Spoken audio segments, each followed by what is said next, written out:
کی کہ بھائی ٹینشن تو ہے مگر مستقبل میرا اچھا ہے, اللہ کی محبت ملے گی, ضمیر مطمئن رہتا ہے انسان کا کہ میں صحیح سمت پہ جا رہا ہوں.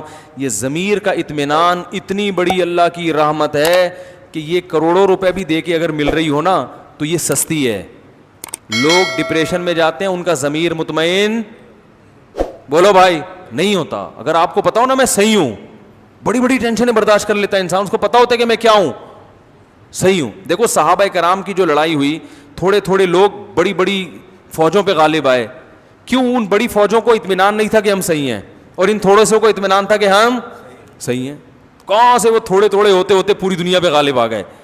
تو جب انسان کو کانفیڈنس ہوتا ہے کہ میں صحیح ہوں تو اس کے لائف اسٹائل چینج ہو جاتا ہے. میں اکثر ایک واقعہ بیان کرتا ہوں, بس یہ واقعہ بیان کر کے اپنی بیان کو ختم کرتا ہوں. میں اکثر یہ جو واقعات ہیں نا بہت آبزرو کرتا تھا بچپن میں, ابھی بھی کرتا ہوں. کوئی واقعہ نظر آئے نا تو میں نے دیکھا ایک ہمارے بچپن میں ایک بلی جو ہے نا وہ کہیں سے بوٹی اٹھا کے لائی اور کھا رہی ہے. کتے کی نیت خراب ہو گئی, وہ کتا پنے پر اتر آیا, وہ بلی کے قریب آیا. اب آپ بتاؤ کتا جو ہے بلی سے کئی گنا زیادہ طاقتور ہوتا ہے کہ نہیں ہوتا؟ کیا خیال ہے؟ کتے کو چاہیے تھا ایک تھپڑ لگاتا, بلی سے بوٹی لے کے کھا جاتا, ایک چماڑ لگاتا ہڑک. لیکن کتا آیا اور نا اب کیوں ڈر رہا ہے بلی سے؟ کتے کو یہ احساس ہے کہ رائٹ میرا یہ لے کر آئی ہے, لیکن ہے تو کتا پنا نا, لالچ تو ہے اس میں. اب وہ آگے کھڑا ہوا ہے, ایسے قریب آ رہا ہے نا یوں یوں کر کے, اور بلی کی دم پھول رہی ہے, اسٹائل چینج ہو رہا ہے, آنکھوں کی بناوٹ چینج, اور بوٹی کھانے کو اتنا فوکس نہیں کر رہی جتنا بوٹی بچانے کی فکر اس کو زیادہ ہے. اب میں نے دیکھ رہا ہوں کہ وہ جناب کتا آیا اور یوں یوں نا ڈرتا ڈرتا, حالانکہ کتے کو جب غصہ آتا ہے وہ تو ایسی کی تیسی کر دے بلی کی بھائی, لیکن کتا گھبرا رہا ہے, قریب آ رہا ہے, بلی کی دم پھولتی جا رہی ہے, کتا پھر بھی ہمت کر رہا ہے اور اپنے آپ کو بھائی شعر سنا رہا ہے, جھپٹنا پلٹنا پلٹ کر جھپٹنا لہو گرم رکھنے کے ہیں یہ بہانے. وہ کہہ رہا ہے گھبرا نہیں, تو کتا ہے. بلی سے کیوں ڈر رہا ہے؟ ڈر بھی رہا ہے اندر اندر, لیکن تھوڑا تھوڑا آہستہ آہستہ جب اپنے باڈی کو دیکھتا ہے, اپنے جو ہے نا اپنے کتے ہونے کا احساس اس کو ہوتا ہے, تو کہتا ہے بھائی تو کیسے ڈر رہے گا, تو تیری بےزتی ہو جائے گی, اور بھوک بھی لگ رہی ہے. قریب بھی آ رہا ہے اور بلی کی دم پھولتی جا رہی ہے, لیکن بلی پیچھے نہیں ہٹ رہی. اب دیکھو یہاں بلی کمزور ہے, کتا طاقتور ہے, مگر فتح کس کی ہو رہی ہے؟ بلی کی. یہاں تک کہ جب کتا بالکل بوٹی کے قریب پہنچ گیا, بلی نے رکھ کے چماٹ لگایا ہے اس کے, ایسے چپیٹ مارا ہے نا اس کے منہ پہ, وہ جو غراتا ہوا بھاگا ہے کتا. میں نے کہا یار کاش اس دور میں یوٹیوب ہوتا نا, میں اس کی ویڈیو بنا کے ضرور ڈالتا, اپنے چینل پہ ڈالتا. لوگ کہتے ہیں یہ دیکھو مفتی صاحب کے بیانات ہو رہے ہیں, یہ کتے بلی کی باتیں. میں کہتا ہوں کتے بلی کی باتیں نہیں, ہمارے بیان میں کتے بلی کی ویڈیو بھی آئے گی, ویڈیو چلا دیتا ہوں. یہ کانفیڈنس بلی میں جو پیدا ہوا ہے, کس نے پیدا کیا؟ کہ میں حق پر ہوں, میرا حق ہے. اور کتے کو جو شکست ہوئی ہے اس کو غصہ ہی نہیں آ رہا, وہ لانا بھی چاہ رہا ہے, غیرت اپنے آپ کو دلا رہا ہے, جھوٹی موٹی کی غیرت, مگر وہ پیدا نہیں ہو رہی. کیوں نہیں ہو رہی بھائی؟ اس لیے نہیں ہو رہی, اس کو پتا ہے کہ میں غلطی پر ہوں. تو انسان میں تو یہ احساس کتے بلی سے کئی گنا زیادہ ہے, کیونکہ اللہ کا شکر ہے انسان کتے نہیں ہے, انسان تو انسان ہے. تو وہ چاہے وہ کیسے ہی کتے پنے پہ آ جائے نا, اس کو یہ احساس رہتا ہے کہ یہ انسانوں والا کام نہیں ہے. اس کا ضمیر اس کو ملامت کرتا ہے, اندر سے ٹارچر کرتا ہے اس کو. جو لوگ بھی گناہوں والی زندگی گزارتے ہیں ان کی طبیعت میں اطمینان نہیں ہوتا, وہ ٹینشن برداشت ہی نہیں کر پاتے. اور آپ جب حق پر ہوتے ہو تو پھر آپ کو تسلی ملتی ہے اللہ کی طرف سے, آپ کا ضمیر بھی آپ کو تسلیاں دیتا ہے. یہ چیز اتنی بڑی نعمت ہے, اتنی بڑی نعمت ہے کہ اگر لوگوں کو اس نعمت کا اندازہ ہو جائے تو کروڑ یہ نعمتیں بازار میں بکنا شروع ہو جائے نا, اربوں روپے بھی اس کی قیمت کم ہے.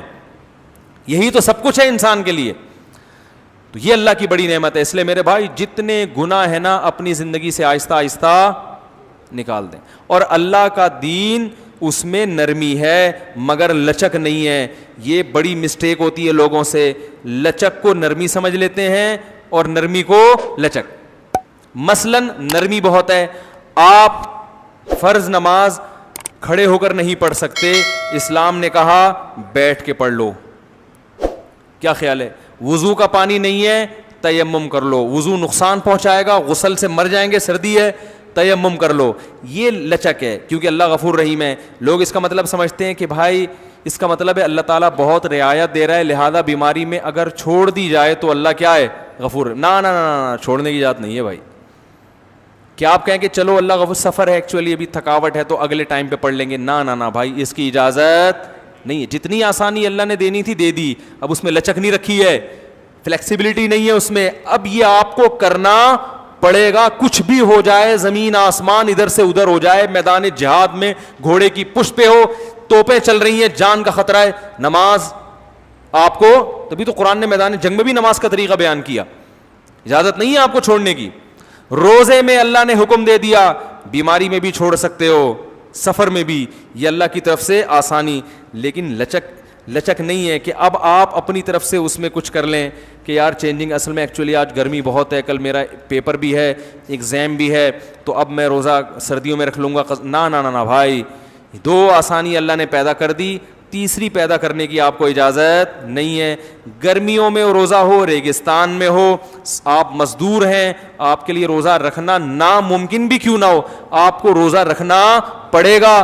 جب آپ کو جان کا خطرہ ہو تو روزہ توڑ دیں, چھوڑنے کی اجازت نہیں ہے. اس لیے رمضان کا روزہ صرف بیمار چھوڑ سکتا ہے اور مسافر.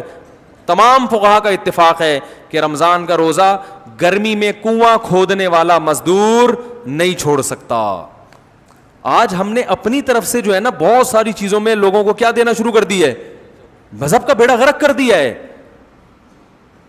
جاب مل رہی ہے, باس کی طرف سے نماز کی اجازت نہیں ہے, جاب جائز نہیں آپ کے لیے. نماز جہاں جہاں چھوڑنا جائز تھا وہ اللہ نے بتا دیا, اور یہ بتا دیا کہ جائز کہیں بھی نہیں ہے نماز کے اوپر, یہ بتا دیا. آپ کہہ سکتے ہیں کہاں کا چھوڑنا جائز ہے, ہمیں بتاؤ. اللہ نے بتا دیا کہیں بھی چھوڑنا جائز نہیں ہے, پڑھنی پڑے گی, سوائے اس کے یا تو بے ہوش ہو جاؤ, ہوش ہی نہ ہو, ایسی کنڈیشن ہو تو ایک الگ بات ہے. تو آج پردہ کرنا پڑے گا عورت کو. ہاں جہاں اللہ نے گنجائش دے دی, بھائی علاج کی غرض سے یا کہیں نکاح کرنا ہے اس کی غرض سے کسی کو دیکھنا ہے تو وہ الگ بات ہے, اس صورت میں گنجائش ہے دیکھنے کی. یا اور جو شریعت کے جہاں گنجائش تھی وہاں تو ہے. آپ کہیں کہ نہیں جی ایکچولی مجھے جاب کرنی ہے تو میں پردہ نہیں کر سکتی, مجھے گرمی بہت لگتی ہے, ایکچولی پسینہ بہت آتا ہے تو میں موٹے کپڑے نہیں پہن سکتی, آپ کو اس کی اجازت بولو نا بھائی نہیں ہے. اسی طرح یاد رکھو, حقوق العباد میں بھی اپنی لاجکیں پیش کر کے لوگوں کا حق نہ مارا کرو. کسی کے گھر جانا ہوا, میرا ایک بڑی عمر کی خاتون ہے بیچاری, ان کے گھر میں گیا تو بیوہ ہیں وہ, تو انہوں نے میری دعوت کی. وہ ماشاءاللہ بڑا گھر, پتہ چلا جی وہ ان کے بھائی نے اب ان کو گھر سے نکال دیا, بیوہ بہن کو. کیوں نکالا؟ کہ بھئی یہ گھر ہم رینٹ پہ دے رہے ہیں. تو میں نے ان سے ویسے ہی باتوں میں پوچھ لیا, میں نے کہا یہ گھر کا مالک کون ہے؟ انہوں نے کہا میرا بھی اس میں حصہ ہے 20% یا 25%. میں نے کہا پھر یہ تو آپ کو نہیں نکال سکتے, لیکن نکال رہے ہیں. کہہ رہے ہیں ہم نے آپ پر خرچ اتنا کیا, ہمیشہ آپ کا خیال کیا ہے, ایکچولی ہم ہی تو آپ کا, اب آپ رہیں کرائے پر رہیں, ہم اس کو کرائے پر. میں نے کہا اگر کرائے پر دیتے ہیں تو اس کرائے کا 20% آپ کو دیں, اس کے لیے بھی تیار نہیں ہے. اور دلائل کے ایکچولی اصل میں وہ ہم ہی تو ہیں, جیسے آج کل جو بھائی بہن کی وراثت کھاتا ہے نا اس کے بعد دلائل بہت ہوتے ہیں. او بھائی جو وراثت کا حکم ہے وہ بیٹی کو جتنا چاہے جہیز دیا ہو آپ نے, باپ کے مرنے کے بعد اس کا وراثت میں حصہ کم نہیں ہوگا, کیونکہ وراثت کے احکام میں اللہ نے لچک نہیں رکھی, وہ دینے پڑیں گے اس کو. لوگ دلائل پہ آ جاتے ہیں, یار اس کو ضرورت نہیں ہے. بھائی جان آپ وہ کروڑ پتی کیوں نہ ہو اور آپ قحط سے مر رہے ہوں, پھر بھی اس کا وراثت میں حصہ نکلے گا. دیکھو اسلام میں ایک بھائی ہے جو ارب پتی ہے اور ایک کے پاس گٹکے کے پیسے بھی نہیں ہیں, وراثت میں دونوں کا حصہ برابر ہے. جو غریب ہے وہ یہ کہہ کے زیادہ پیسے نہیں لے سکتا کہ تمہیں کیا ضرورت ہے لہذا یہ پلاٹ بھی میرا ہو گیا. او بھائی نہیں لے سکتے آپ کو دینا پڑے گا. اسی طرح ماں اپنے بچوں کی وراثت غصب بولو بھائی نہیں کر سکتی. اب باپ مر جاتا ہے تو اماں کیا کہتی ہیں, یہ میرا مکان ہے, میں اپنی زندگی میں کسی کو حصے بخیے نہیں کرنے دوں گی.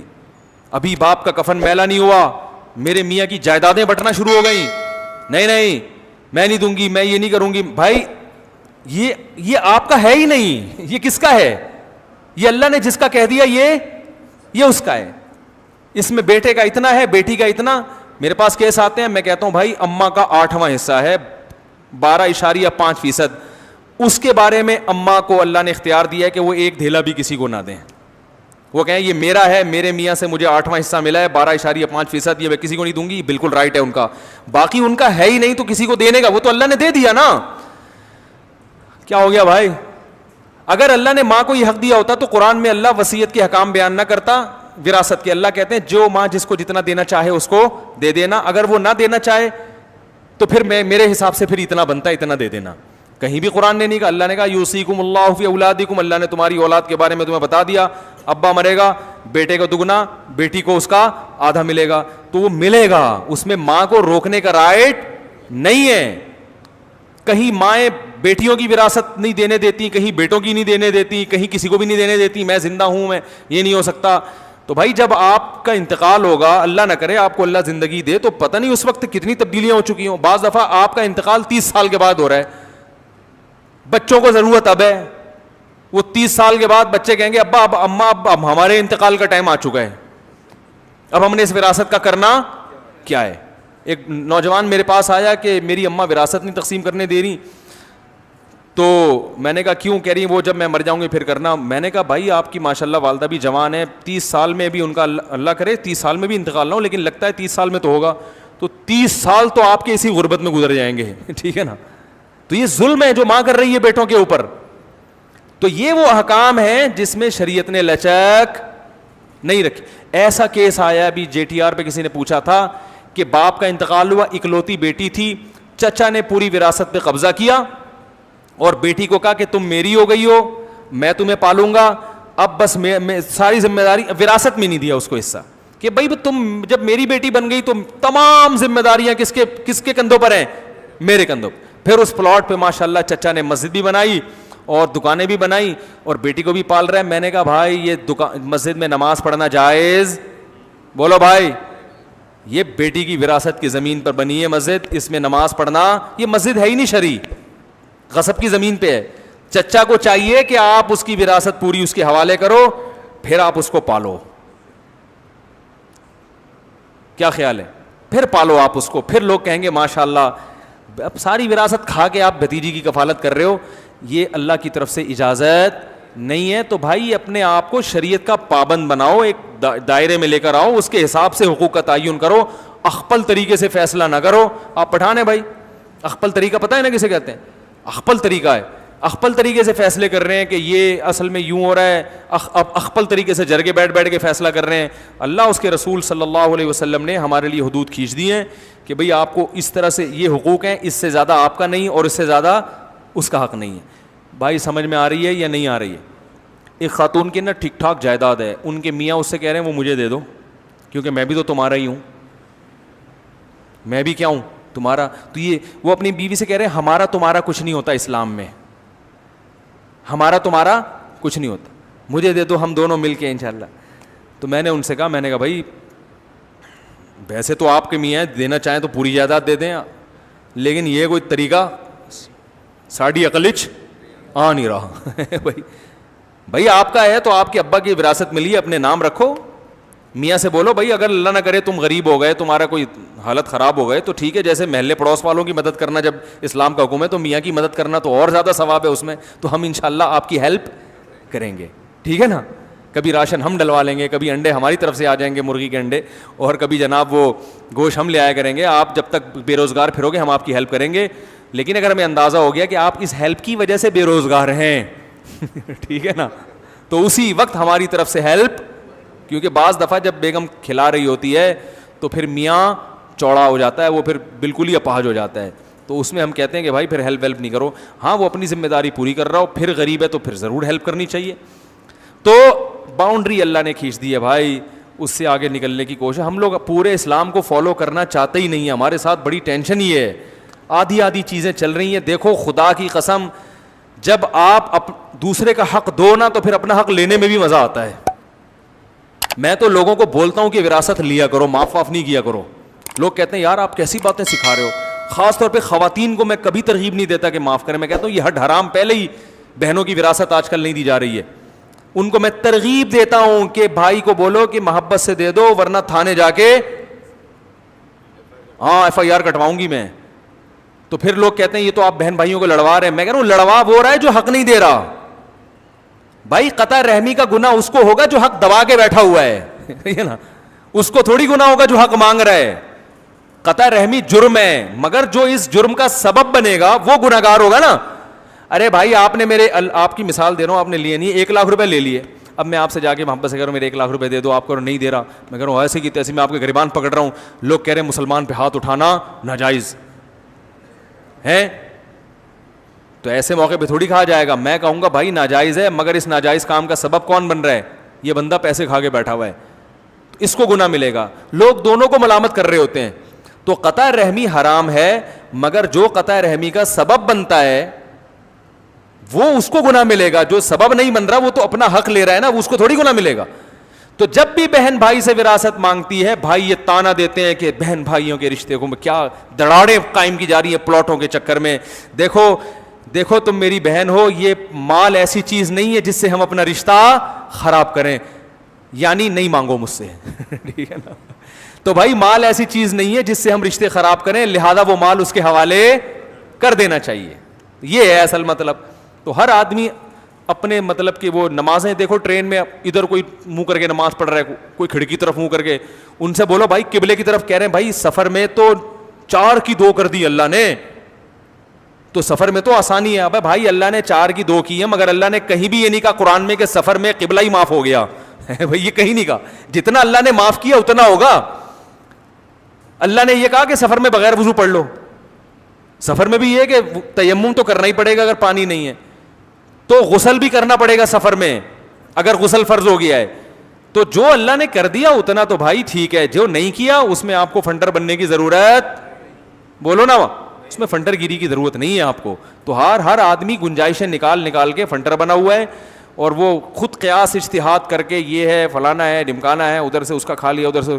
آج ایک کیس آیا, بیٹھے ہوئے, ناراض نہیں ہونا, بتا دوں آپ کا نام نہیں آئے گا کہیں بھی, ویسے تو آ گئے آپ ٹھیک ہے نا. میرے پاس بعض ایسے کیس بھی آتے ہیں کہ لوگ جھوٹے کیس کر دیتے ہیں دوسرے پر اس کو پریشان کرنے کے لیے. میں کہتا ہوں بھائی یہ جائز نہیں ہے جھوٹا کیس کرنا. کہہ رہے نہیں وہ بڑا ظالم ہے. تو ظالم ہے تو جو جتنا ظلم ہے اس حساب سے تو آپ اس کو نچوڑ سکتے ہیں, جو چیز نہیں ہے وہ کھاتا اس میں ڈال دیا.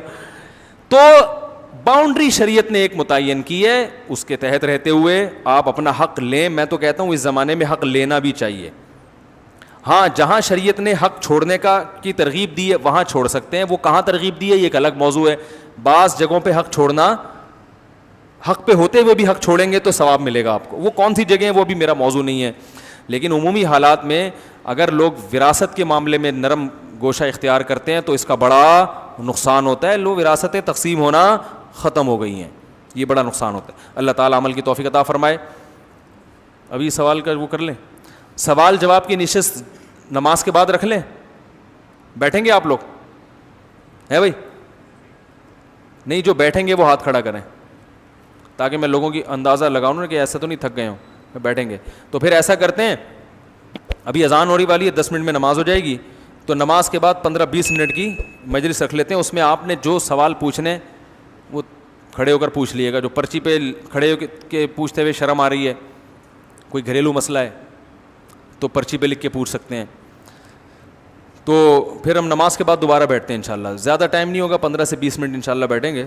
جو سوال آپ لوگوں نے پوچھنا ہے وہ آپ پوچھ سکتے ہیں. یہ جو میں نے آج بیان کیا اسی سے متعلق کوئی دل میں سوال ہو, اشکال ہو تو کھل کے پوچھیں. ایک بات خوب اچھی طرح ذہن میں رکھ لیں کہ جو مرضی پوچھنا ہو آپ سے انشاءاللہ مجھے غصہ نہیں آئے گا. سمجھ رہے ہیں؟ بعض لوگ نا علماء سے پوچھتے ہوئے ڈر رہے ہوتے ہیں کہ کہیں میٹر شارٹ نہ ہو جائے ان کا.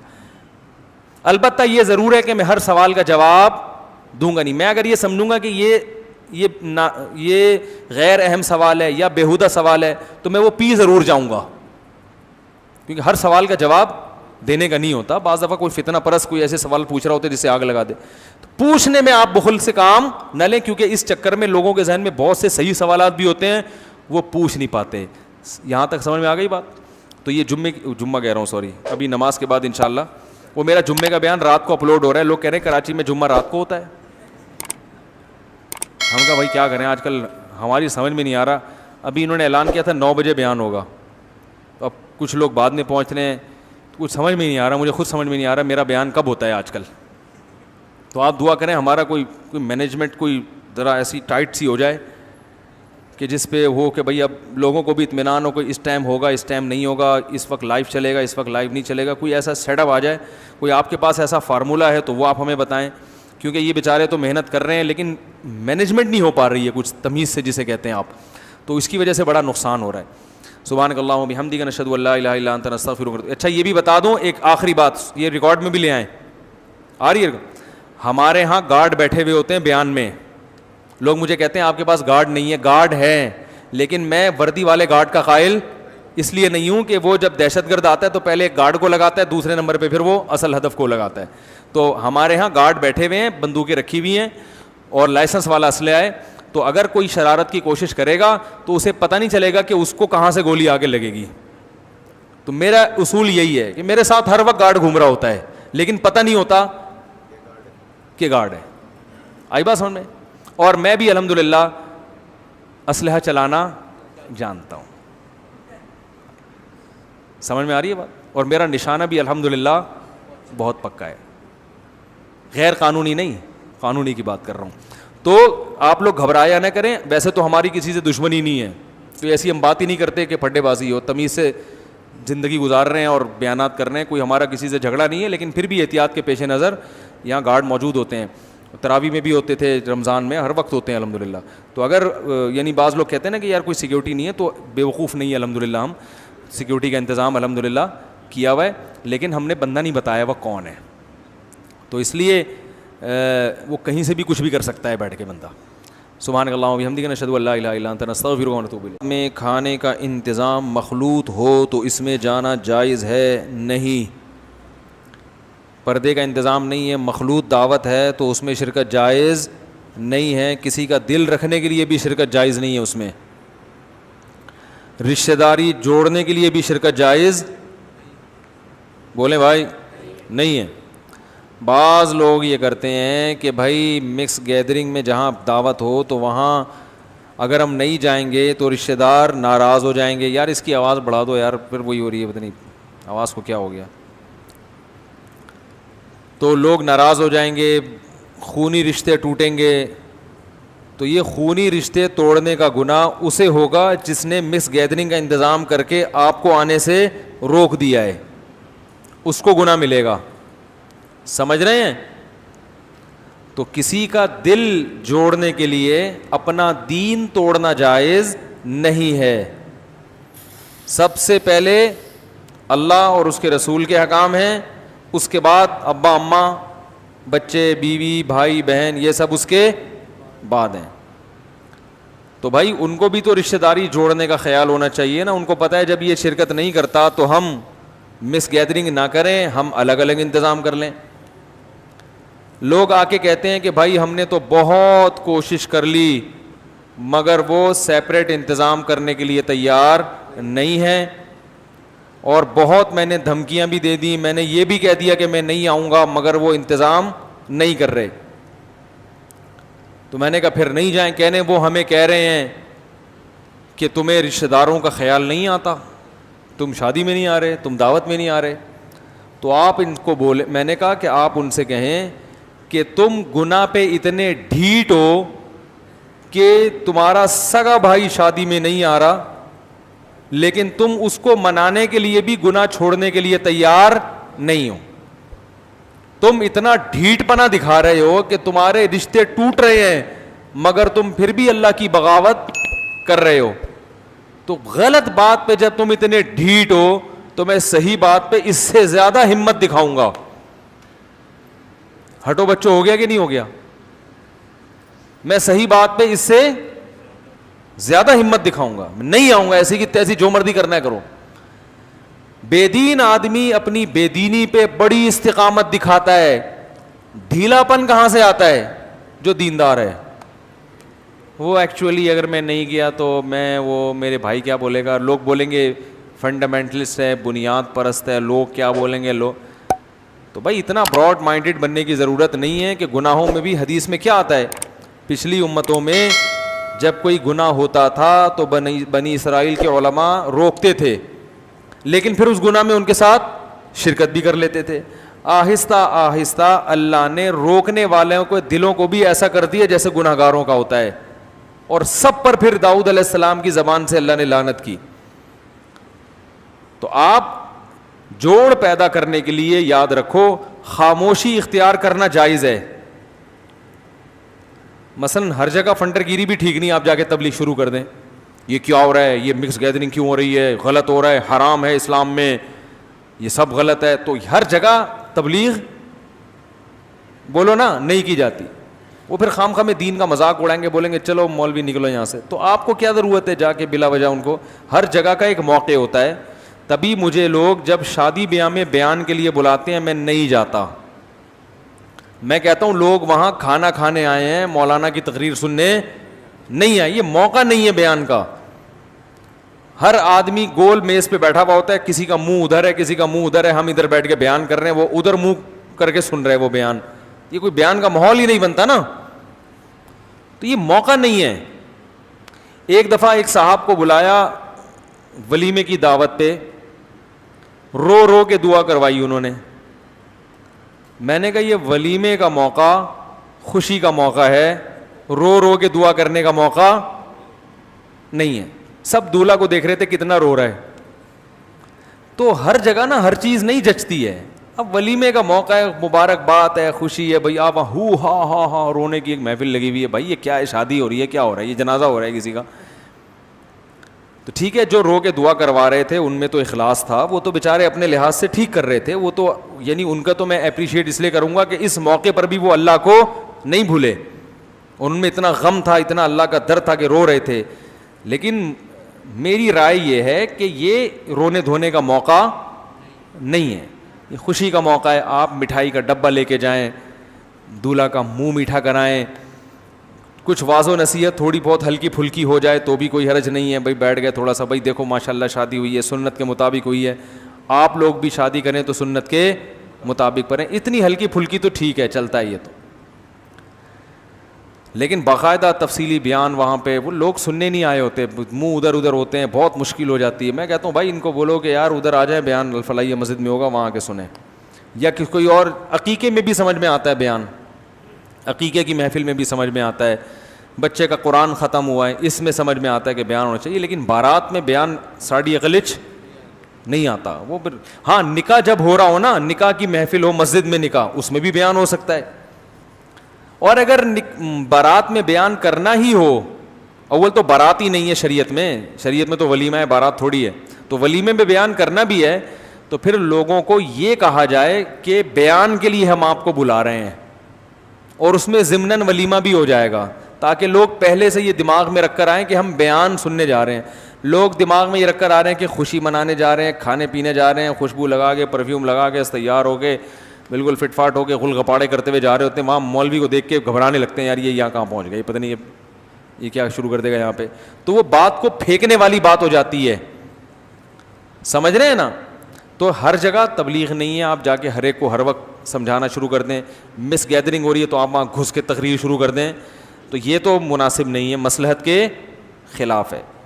لیکن اس میں شرکت کرنا شروع کر دیں جوڑ پیدا کرنے کے لیے, یہ بھی جائز نہیں ہے. جوڑ پیدا کرنے کے لیے خاموشی اختیار کی جا سکتی ہے تاکہ نفرت نہ پھیلے, لیکن جوڑ پیدا کرنے کے لیے گناہ میں شرکت کی اجازت کسی قیمت پہ نہیں ہے. گناہ کو اپریشیٹ کرنا بھی جائز نہیں ہے. مثلا آپ جوڑ پیدا کرنے کے لیے چلے گئے, کہیں مکس گیدرنگ ہو رہی ہے, آپ کہیں یار ٹھیک ہے یار, یہ بھی ٹھیک ہے, کوئی اتنا بڑا مسئلہ نہیں ہے, اللہ غفور رحیم ہے.